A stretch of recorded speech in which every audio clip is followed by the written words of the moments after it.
because nobody's really focused on how do we I'm good to go, thanks. Bye. You hear? That you are available. Just to Thank you.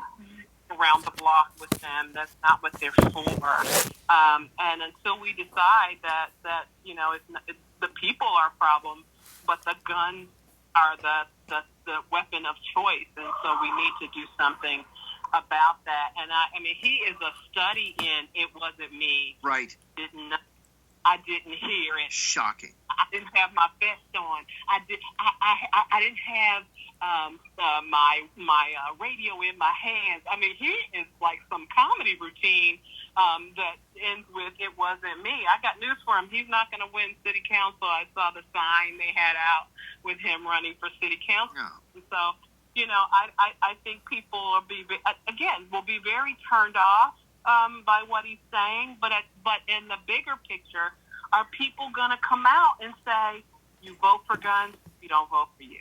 That's right. Okay, we'll leave it there. That was the voice of Kim Keenan. She's an adjunct professor at George Washington University and former general counsel for the NAACP. You're listening to Political Misfits on Radio Sputnik. We'll take a short break and come back with our final guest.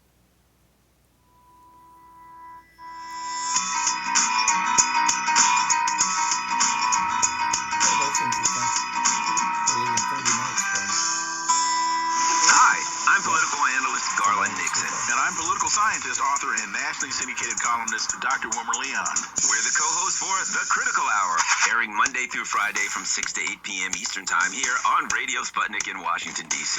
We close out your day with a thorough and hard-hitting analysis of the day's top stories, where we bring in brilliant scholars, authors, and investigative journalists from around the world. And on Fridays, it's panel time, when we do a roundup of the week's most important issues. Join us to keep up with the world's top stories. Enjoy an in-depth analysis. And have a little fun along the way. Listen to our show, The Critical Hour, Monday through Fridays on Radio Sputnik.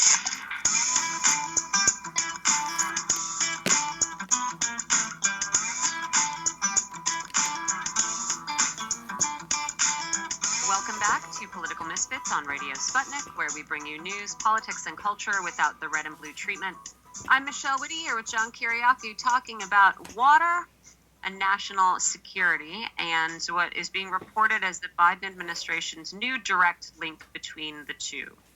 So the State Department has issued a global plan for water security. We're going to take a look at what's in it, and also take a look at what is happening in our own West, and what kind of plans we are and aren't making for what's happening there.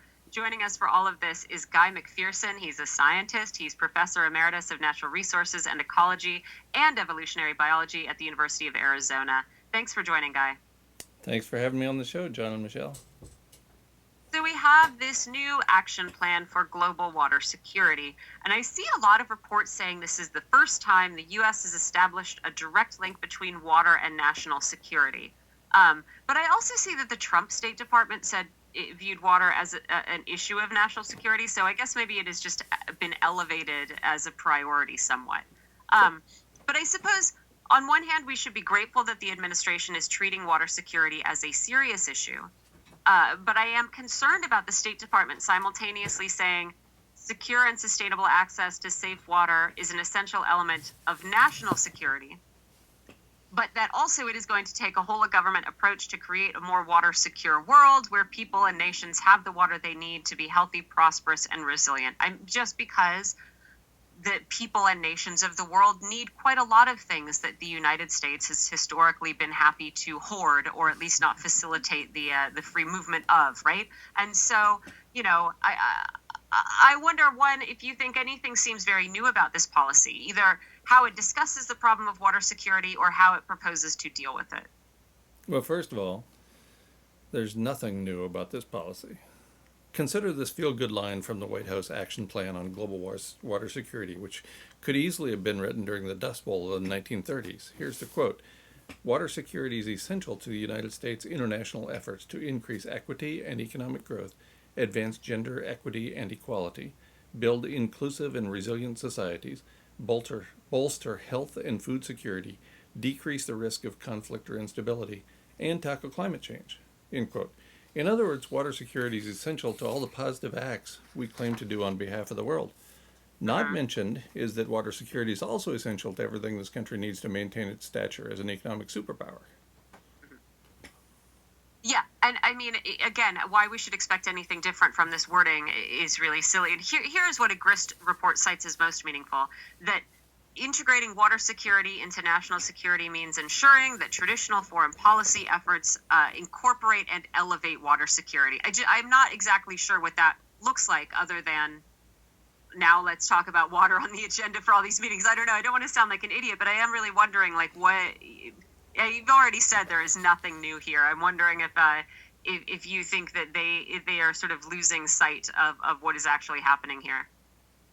I don't think they're losing sight at all. I think that they know what's going on and that they're trying to set us up, us, the audience, the members of this country, for a potentially very dire future, especially in the western part of the United States.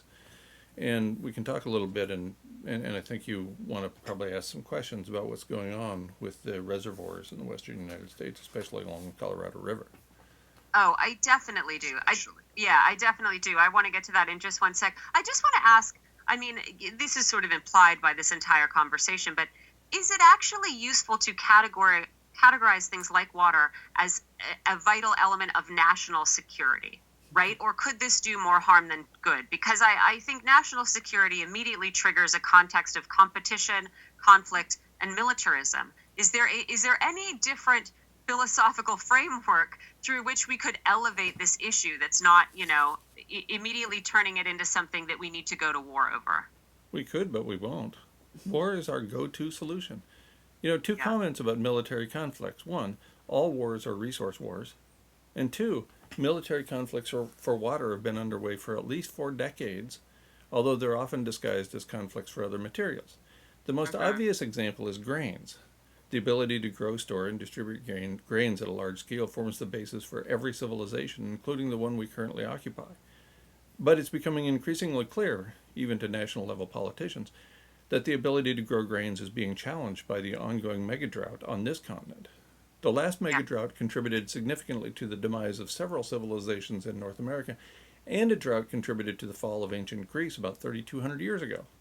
So I think we can expect similar results from the current megadrought, although it may be worse because we don't have the same kind planet that we've treated well for the last 1,000 years or so. A close look at the conflict in Ukraine and Russia suggests the importance of those regions in growing grains. Mm-hmm. I do. You could argue that that's why we're battling this proxy war, or maybe it's blown up into a full-blown war at this point, is all about the grains. They grow a lot of that in that part of the world. So, it gives me nightmares to think about what is going on now and what is going to happen in the near future in that part of the world. Yeah, I mean, a lot of the theme of the show today really has been about planning and the incredibly sort of naive expressions of surprise that we have heard out of this administration on a number of topics, right? The need for COVID tests, the skyrocketing inflation, et cetera, et cetera.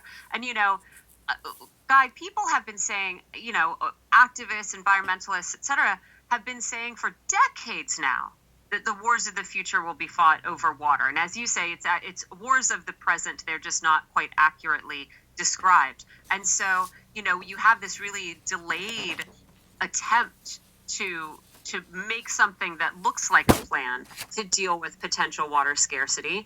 And then, you have this piece in Arizona Central yesterday that asks, why is no one planning for a future without the Colorado River, which is an incredibly sad question. But it talks about the most recent report by the Federal Bureau of Reclamation. Its most recent 5-year plan says that Lake Mead, which of course is that vital reservoir for the American West, and Lake Powell, which feeds it, could hit what's called minimum power pool, which is the point at which all hydropower generation stops, by 2026, which seems very frightening, right? And yet, the piece is saying this, the conversation about reservoirs and how to manage them and what we should anticipate remains all in the short term. But it seems like, there's going to be serious implications for the long term that even at a sort of state and local level are being ignored. I wanted to ask your thoughts on that. Absolutely. As you know, short-term thinking is what humans do best. Evolution by Yes. natural selection set us up for a fight or flight existence. As with other animals, human animals are primarily concerned about the next few seconds or minutes or hours. Long-term planning is not our forte. With respect to dams on the Colorado River, including Lake Fowl and Lake Mud, as they were called when I was on campus at the University of Arizona in Tucson, with respect to dams on the Colorado River, a headline from the May 18th, 2022 issue of the Salt Lake Tribune is relevant. The headline reads, "Only 25 years ago, draining Lake Powell was dismissed as loony. Then the mega drought started."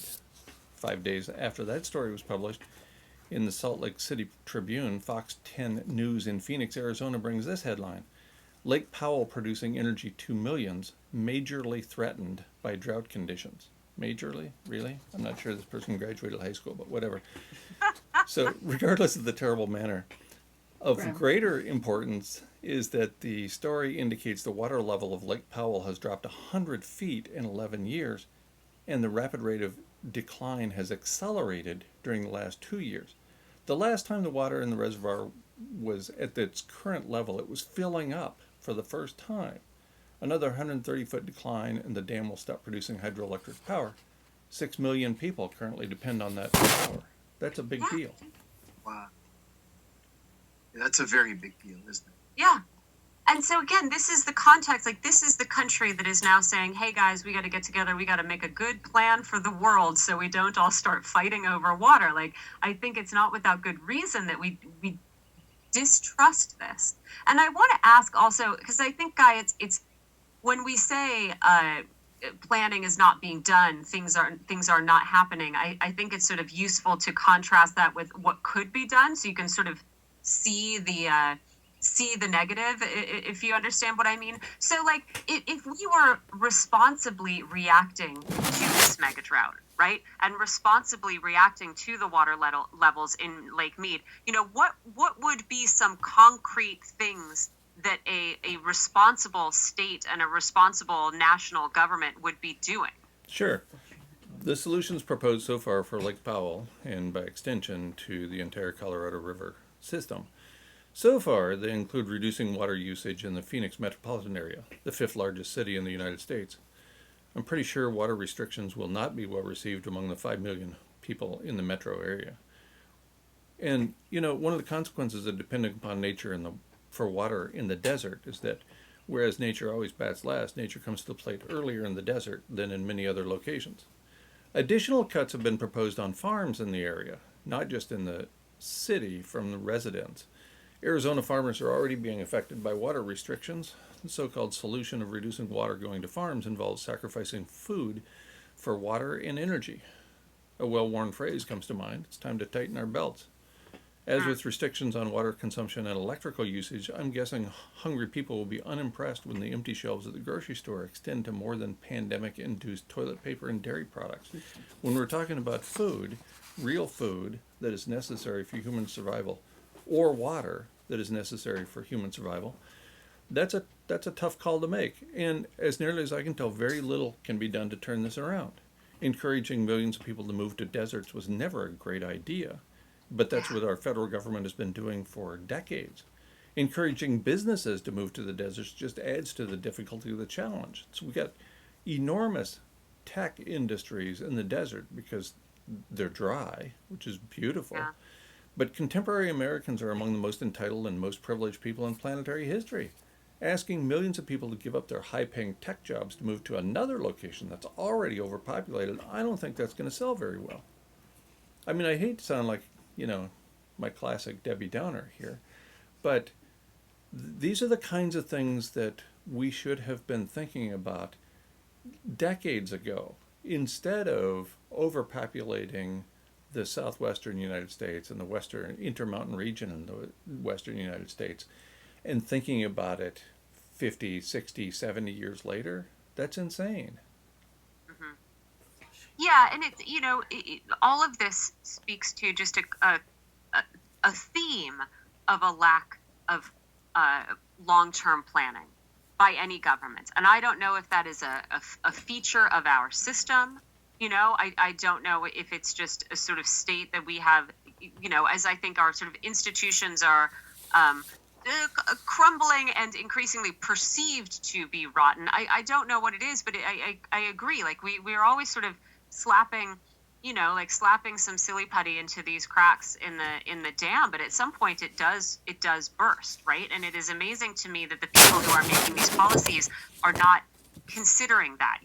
I feel like I have probably mentioned this to you, but the phrase that runs through any rock climber's head when they're outside is that geological time includes now, right? Like all of these things that eventually they do include now, and it just doesn't seem like we see anybody at the policy, at a high level making these policies, at least anything that trickles out that actually takes that reality into account.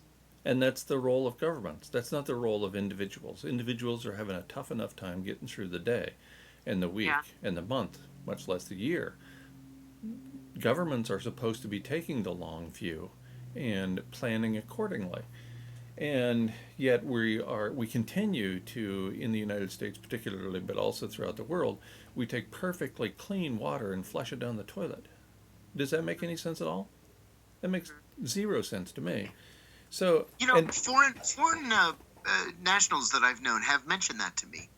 That is waste that's typical of a country that's too rich. Mm-hmm. Right, absolutely. A lot of places in the world, they don't do that. They don't take perfectly clean water and flush it down and make it filthy and then flush it down the toilet. Yeah. It's insane.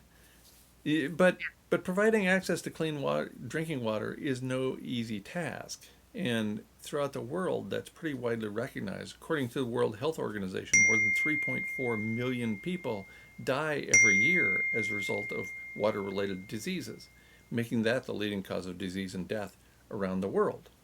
So this is not an easy task that we're talking about, and especially years after the federal government aided businesses in making these terrible decisions that we made, especially right after World War II, but even before then, going back to the Dust Bowl, and that's how we ended up with the Dust Bowl. Mm-hmm. The Dust Bowl is fascinating, right? The Dust Bowl is especially, listen, Guy, indulge me, because I have basically listened to a couple of informative podcasts about it. That's the depth. But also, some of that seems to be, some of the responsibility also seems to lie with just never taking any advice from Indigenous people, who might have said, hey, we could tell you.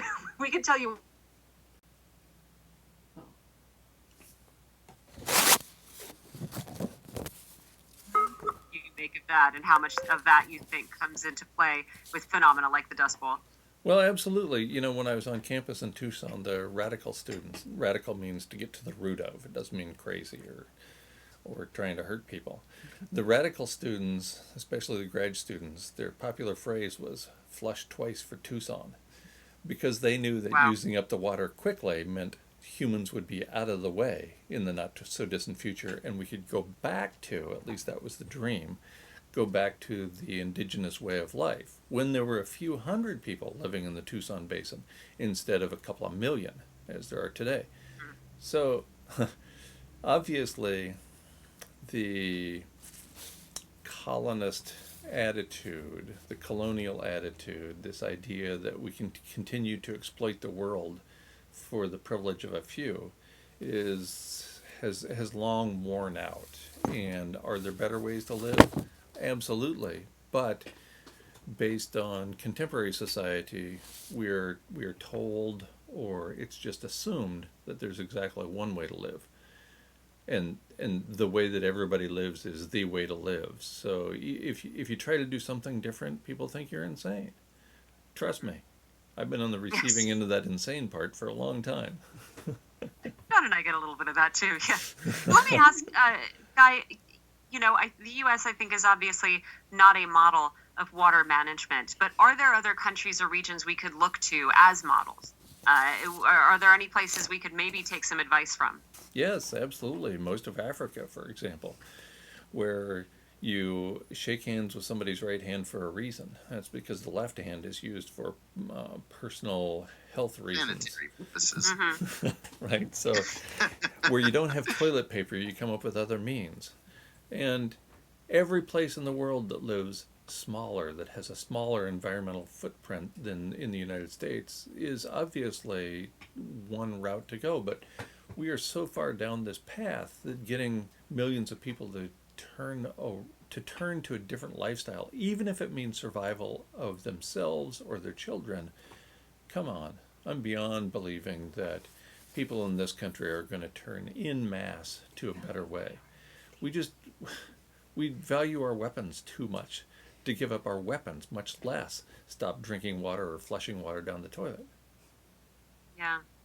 It's funny. It's like we won't take that risk, this sort of perceived immediate risk, the immediate risk of giving up your gun, the immediate risk of making this radical change. And so we just accept the only slightly longer term risk, honestly, at this point, especially when you're talking about this drought in the West, accept the far worse consequences of that. It's it's the same sort of lack of foresight or inability to plan that we complain about at the government is possibly replicated in the people.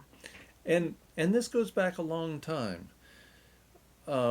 American environmental analyst Lester Brown was born on a farm in New Jersey without running water or electricity. That was in 1934, and it's hard for me to imagine that in New Jersey they didn't have electricity and running water in any place in the state at that point. And he still considers himself a farmer. He lives in Washington, D.C., and he is one of the great pioneer environmentalists.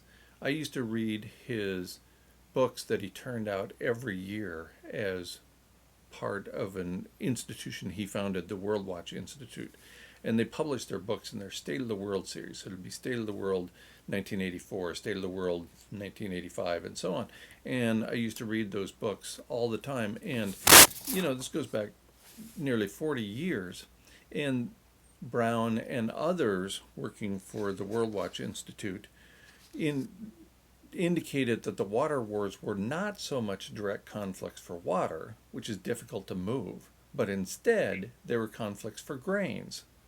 Abundant water is used to grow grains, and grains form the basis for the set of living arrangements. So they were pointing this out nearly 40 years ago on a very routine basis. So the people who are knowledgeable, the politicians who we say are running this country, they know about this. They know about the geopolitical effects of raising grains and of fast rising grain prices.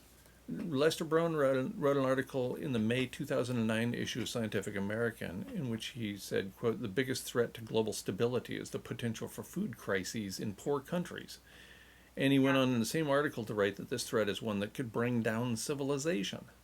In the May-June 2011 issue of Foreign Policy magazine, he described how the new geopolitics of food has already begun to contribute to revolutions and upheavals in various countries. Both these articles were published more than a decade ago. So we've been warned for a very long time that we were going to have fights over water, even if they are disguised as fights over grain or fights over areas in which grains are grown. And it's hard for me to imagine that national level politicians didn't know about this. What are we looking at right now, except sort of the widespread risk of poor countries experiencing famine, right? And absolutely. And war, as usual, is the American answer to every difficult question. That's what we do. Yeah. And now, 40 years on, we have one of the first serious plans for how to affect things in the future. Guy, I always appreciate you coming on, and it's okay to be pessimistic if that's what we think the reality is. That was scientist Guy McPherson. Thanks, as always, for joining us. Thank you, John and Michelle. I appreciate it. We'll talk to you again soon. John, I think we're going to skip this last break and just go straight into some cheerful news. Some cheerful news. Well, always cheerful, actually, for everyone who's in here. Not all of it's cheerful. You're right. This is News of the Weird. It's John's Friday. baby, News of the Weird. My favorite segment of the week. Mm-hmm. We're going to bring our listeners some of the more offbeat stories in the news. There was one today, at artnet.com. I love Artnet. That's where you read about smuggling and all these different developments in the world of art. Well, I want to start with something that has been playing out in Laguna Beach, California. It seems that back in 2019, Bill Gross, who is the billionaire CEO of the PIMCO Mutual Fund family, bought a house, an oceanfront house,